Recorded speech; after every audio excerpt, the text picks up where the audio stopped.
Hi friends, ഇന്ന് നമ്മൾ വന്നിരിക്കുന്നത് ക്രഷ് ഫാബ്രിക്കിൽ വരുന്ന ഒരു അടിപൊളി 3 പീസ് സൽവാർ സെറ്റുമായിട്ടാണ്. ഫ്ലോറൽ പ്രിന്റിങ്ങിലാണ് ഇത് വന്നിരിക്കുന്നത്. ഇതിന്റെ സൈസ് വരുന്നത് ലാർജ് ടു XXL വരെയാണ്. ഇതിന്റെ റേറ്റ് വരുന്നത് വെറും 895 പ്ലസ് ഷിപ്പിംഗ് ആണ്. ഡെലിവറി മെത്തേഡ്സിനെ കുറിച്ച് നമുക്ക് ധാരാളം എൻക്വയറി വന്നിട്ടുണ്ട്.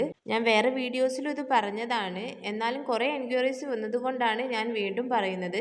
നമുക്ക് രണ്ട് തരത്തിലൂടെയാണ് ഓർഡർ പ്ലേസ് ചെയ്യാൻ കഴിയുക. ഒന്ന് DTTC മെത്തേഡാണ്, മറ്റൊന്ന് പോസ്റ്റ് വഴിയാണ്. DTTC ആവുമ്പം നമുക്ക് ഡെലിവറി ടൈം 4 to 5 ഡേയ്സ് എടുക്കും. പക്ഷേ നിങ്ങൾ അടുത്തുള്ള കൊറിയർ ഓഫീസിൽ പോയിട്ട് വേണം നമ്മുടെ ഔട്ട്ഫിറ്റ് അല്ലെങ്കിൽ പ്രൊഡക്റ്റ് കളക്ട് ചെയ്യാൻ വേണ്ടിയിട്ട്. ബട്ട് നമ്മൾ പോസ്റ്റ് വഴി ഓർഡർ ചെയ്യുകയാണെങ്കിൽ 7 to 10 ഡേയ്സ് ആണ് ഡെലിവറി ടൈം എടുക്കുക. പക്ഷേ അത് ഹോം ഡെലിവറി ആണ്. അപ്പോൾ ഏതാണോ നിങ്ങൾക്ക് വേണ്ടത് അത് പറഞ്ഞിട്ട് വേണം നിങ്ങൾ ഓർഡർ പ്ലേസ് ചെയ്യാൻ. ഇതിലേതെങ്കിലും ഇഷ്ടമായ ഉടനെ തന്നെ സ്ക്രീനിൽ കാണുന്ന നമ്പറിലേക്ക് ഓർഡർ പ്ലേസ് ചെയ്യൂ.